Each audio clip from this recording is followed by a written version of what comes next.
Thank you for joining us on News at 7 on NT International. I am Lami Ali. Shegun Ajayi is the sign language interpreter, and we begin with the headlines. President Bola Tinubu welcomes Nigeria's headline inflation eases to 16.05% year-on-year in October 2025 from 18.02% in September. Nigeria sets for more intra-African trade relations as Customs Pact comes on stream. Also on the news, fugitive Bangladesh's Prime Minister Sheikh Hasina sentenced to death by War Crimes Tribunal.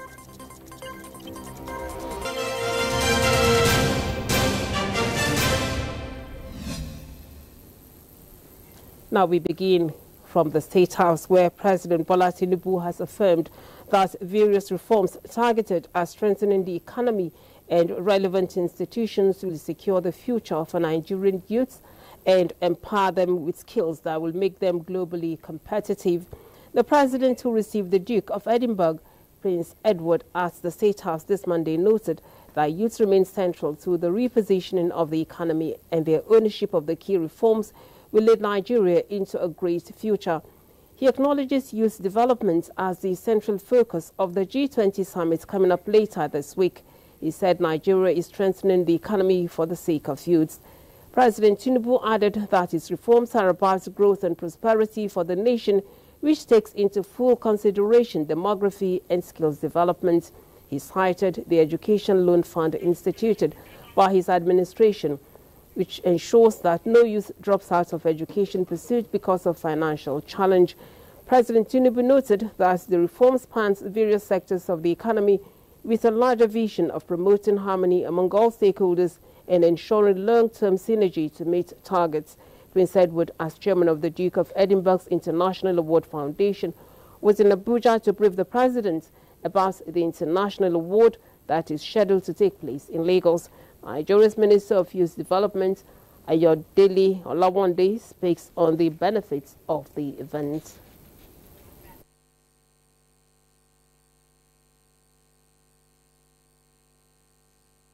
One thing that aligns with the president's vision about scaling the youth, picking out our best, thousands of our best in NYC, the former young people, bringing out the intelligence in them, the skills in them, to match it up, show them to the world, preach them to the world, and let us have the set of Nigerian people, young people that are proud of themselves and can really go to any length in the world. And that is why the organization, the body, has been working with Nigeria Ministry of Education, Youth Development, information to bring all these young people, and it's going to happen in Lagos, and everybody to connect with a lot of innovators.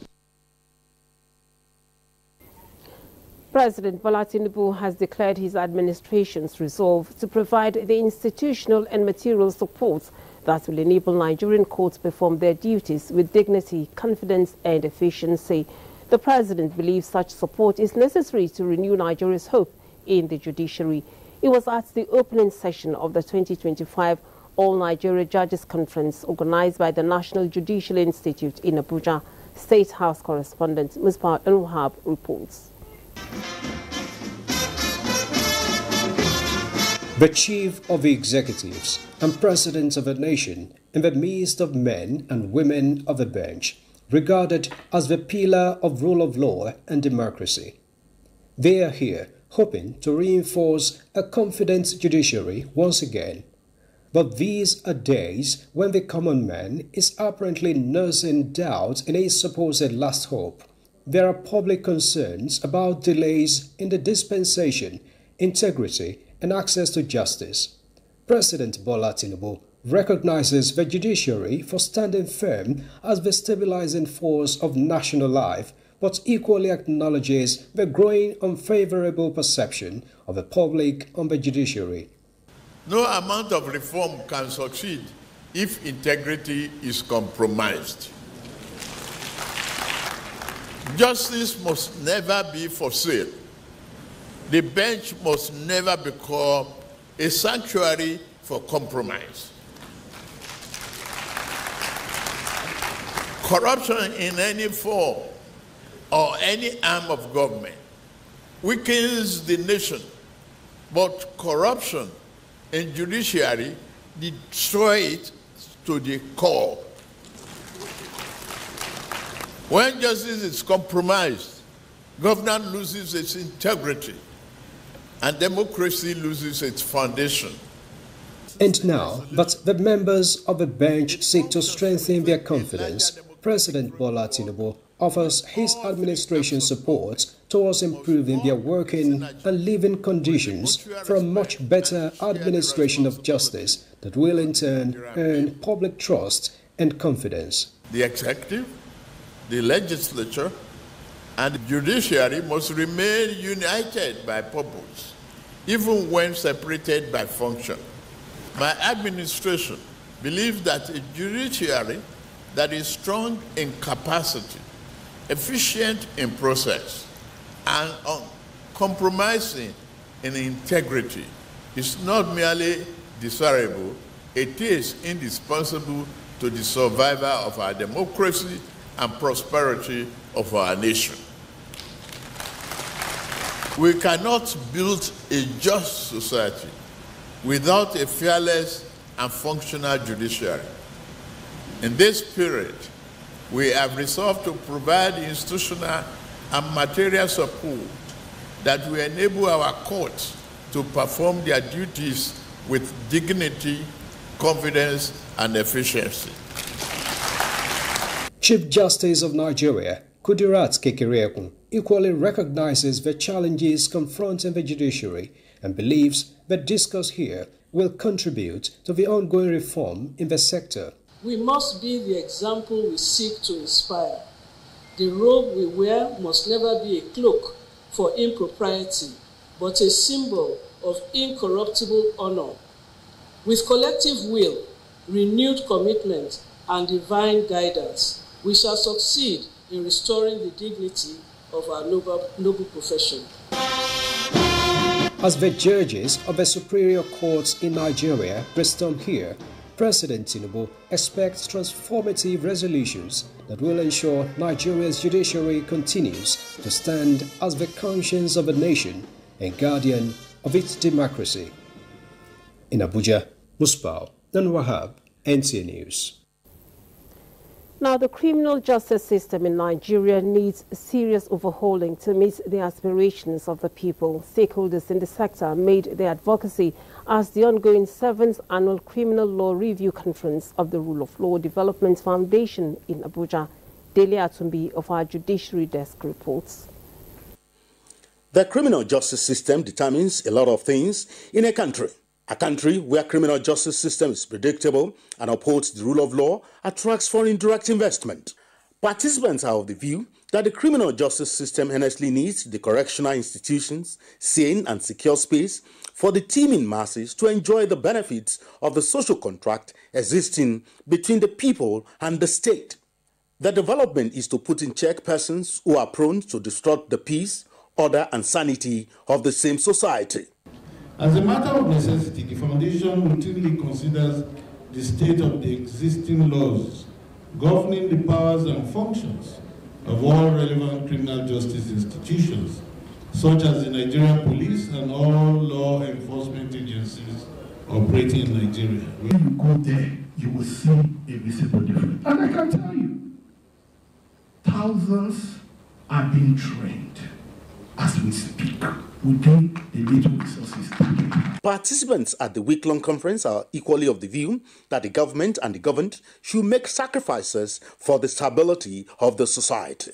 It is only through the steadfast application and respect for the rule of law that Nigeria can achieve sustainable peace, security, and development. This intervention in our criminal law administration is coming at a time when there was a dearth of such interventions in the public space.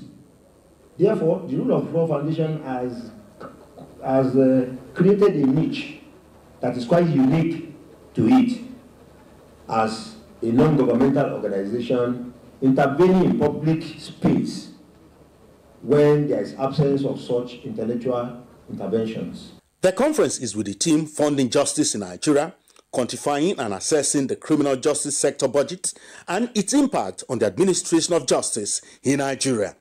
In Abuja, Dele Atumbi, NTA News. Nigeria is set for more intra-African trade relations with the launch of the Customs Pact, the Partnership for African Cooperation in Trade. Nigeria's Vice President Kashim Shettima, at the opening ceremony, commended the Nigeria Customs Service for hosting the meeting, which is expected to bring a shared mission into focus with the theme Breaking Barriers, Building Bridges. State House correspondent Abdurrahman Jibrila reports.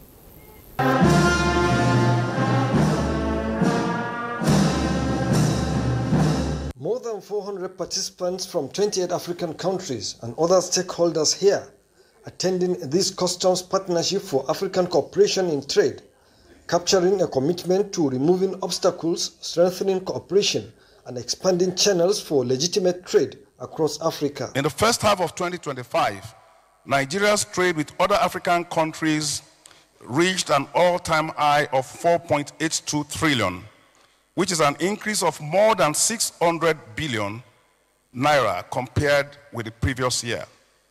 This is a clear signal of strengthening regional trade momentum.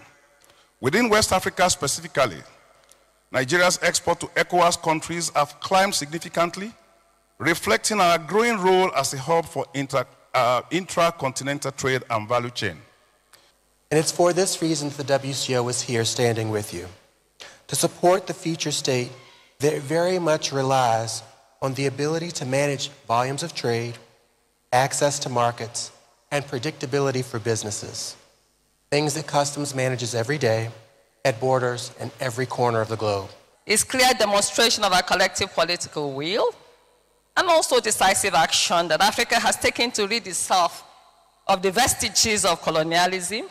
Here, Nigeria and the African continent stakeholders are reaffirming commitments to deepen cooperation that protects the economy, supports traders and economic operators, enhances intra-African trade, and strengthens the foundation of continental growth. Our vision must translate from conference halls to the daily experiences of traders, manufacturers, logistic operators, and farmers. Nigeria remains firmly committed, structurally and operationally, to building an Africa that trades by design, where integration is practical, measurable, and effective. Our ambition is simple: a continent where borders facilitate opportunities rather than inhibit them.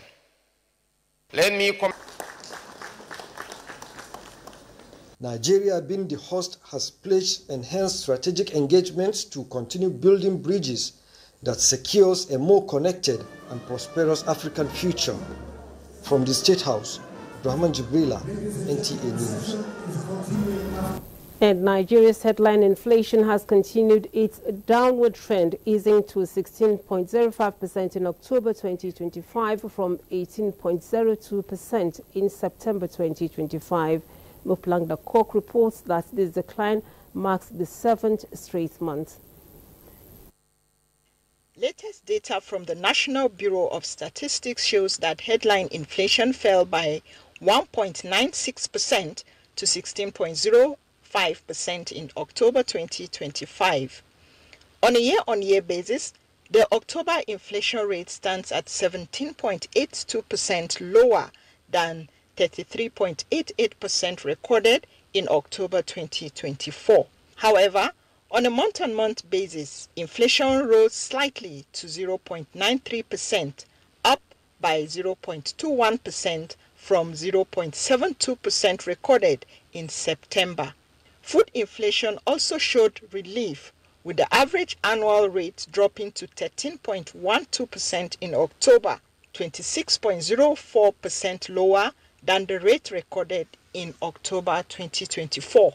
The National Bureau of Statistics attributes the sharp decline in annual food inflation largely to the change in the base year.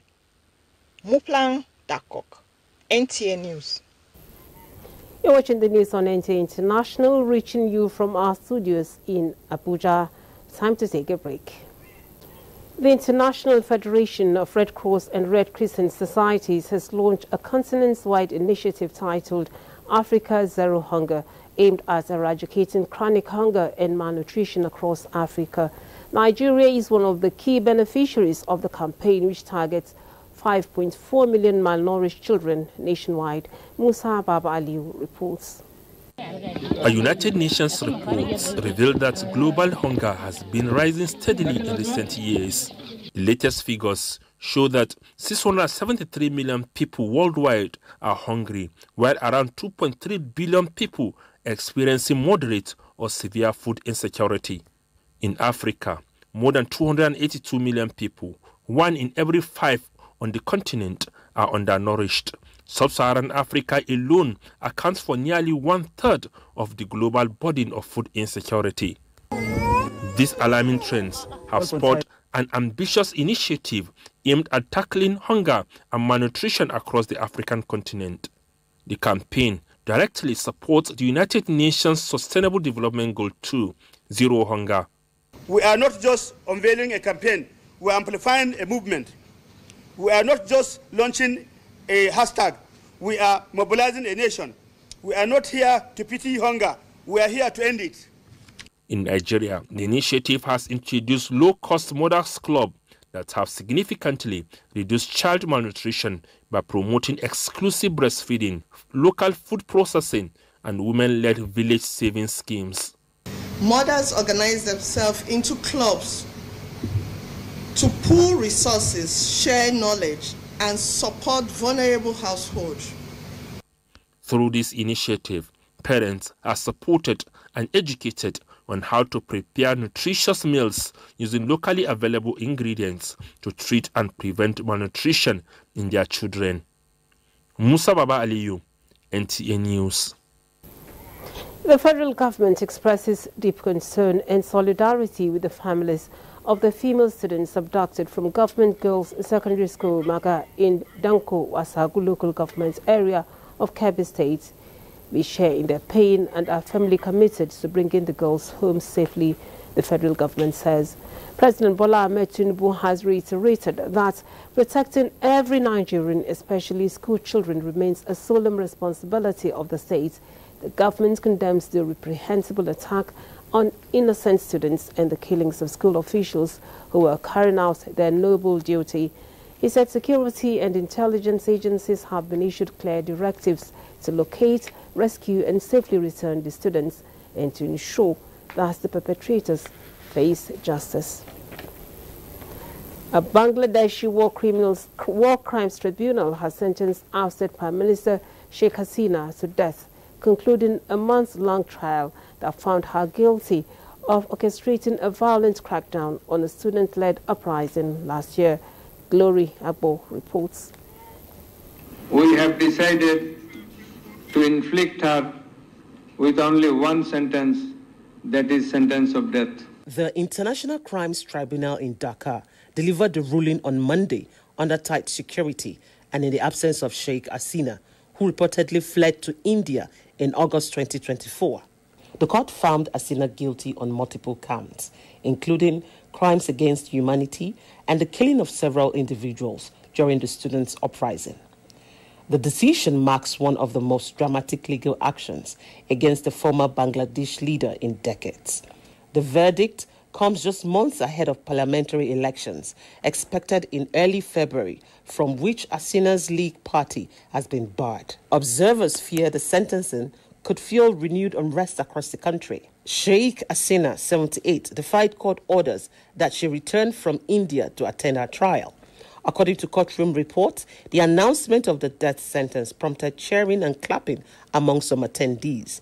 The tribunal also issued a life sentence for other charges related to the violent crackdown.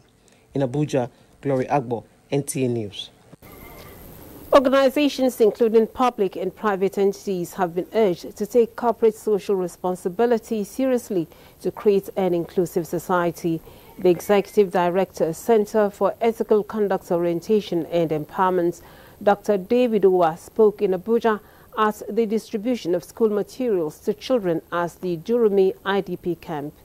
The education intervention, which includes books and school bags, is in collaboration with the Nigerian Airspace Management Agency, NAMA, and designed to bring succor to the pupils and lessen the burden on parents at the camp who are already disadvantaged. You can see how happy they are.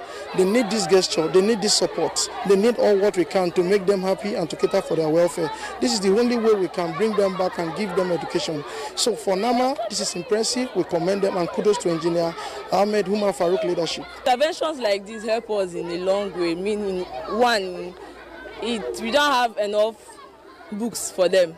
So when such intervention comes, it creates avenue for us to now have enough exercise books to give them assignments and also tests, and also to also create awareness for us to maybe once they say you never know where you meet a helper. So maybe with such intervention now, they can ask us what do we need, what are the challenges we face. The project's periodic engagements of the initiators is also extended to similar camps in Kebbi State. Today marks a moment of significant hope and practical progress for thousands of residents in the Hutu community of Abuja as a major road construction project officially gets underway. The initiative, spearheaded by the IBAN Group in partnership with Emshel Homes, two leading real estate powerhouses, have joined forces with sub-developers to launch Hutu Abuja, a one-of-a-kind luxury residential estate featuring Africa's first polo golf course.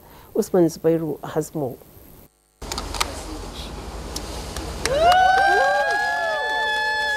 This is not just about asphalt and concrete.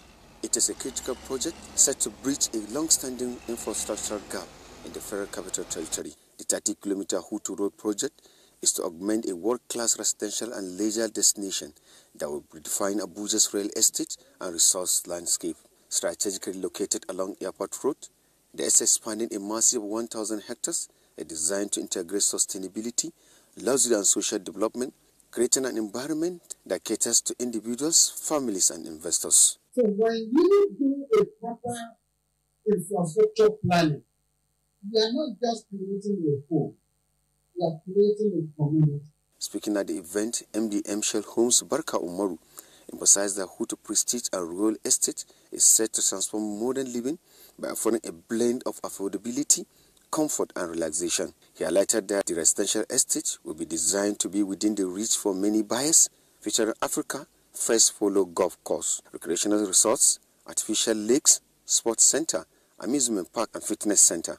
To say that for every investor who takes his time to invest in this project, the return they would get is nothing to look forward to. It's something that everyone should be excited about, because I believe that the investment would create at least 200% return on investment. On his part, MD IBAN Group said the project represents a unique blend of residential excellence, leisure and economic impact, setting a new benchmark for future developments. Again, of a 30 kilometers road, which shows our resolve, our commitment, our determination to get this thing through. We are very willing to make sure that all what we promise will be done. For investors and home buyers looking for luxury, affordability and long-term value, Hutu Abuja Residential Estate present an unmatched opportunity to be part of Nigeria's most ambitious real estate project that will drive development in Abuja. Usman Zubairu, NTA News. There was nostalgia in the air in Abuja as the heroes of African junior basketball champions Ajuba 87, Nigeria's first under-18 basketball champions, came together nearly 4 decades after their historic win. From an exhibition march to a night of recognition, the celebrations reminded everyone why that victory still matters today. Bright Ibuchu reports. In 1987, they were just boys, dreamers in sneakers, driven by passion and the sheer belief that they could make history. And they did. At the African Junior Basketball Championship, fondly remembered as Ajuba, Nigerians under-18 team rose above every challenge to claim the country's first continental basketball gold on home soil. 38 years later, they are back, reliving their glory on the court. An exhibition match between TNT Basketball Academy and Love Basketball Academy Abuja brought the spirit of that victory to life. In the end, it was TNT Basketball Academy who triumphed, and Daniel Uchenna of TNT was presented with the Most Valuable Player award by the Director General of the NTA, Salihu Abdulhamid Dembus, represented by the General Manager of NTA Sports 24, Kayode Adeniyi. 38 years have passed, yet when these champions walked back into the embrace of old teammates at the gala night, the years seemed to melt away. Laughter returned effortlessly, memories resurfaced vividly, and the pride of that historic victory felt as fresh as it did decades ago. Basketball is an interesting sport. It's very interesting, it's fun to play. So that's what we are trying to do, get kids involved in sports. We want to use the Abuja group to leverage ourselves as a collective to then do more for basketball as one group. Nigeria is a great country, and we feel if everybody comes together to give something back, that will be even much greater than we are today. We must have competition for the age grade in terms of maybe 12 to 15, 15 to 18, etc. And that will assist them in taking their steps towards grading for advancement in basketball. The night was graced by top dignitaries, and to honor their incredible journey, deserving members received their Juba 87 recognition awards for their roles in that unforgettable triumph. Nigerians 1987 African Junior Basketball champions reunited after decades, not just to record their historic victory, but to celebrate the discipline, sacrifice, and shared vision that shaped their legacy. A reminder that the labor of our heroes past shall never be in vain. Bright Ebuchu, NTA News. And that story brings us to the end of the news. We thank you for watching. I'm Lami Ali. Shegun Ajayi was the interpreter of the sign language. You have a good evening.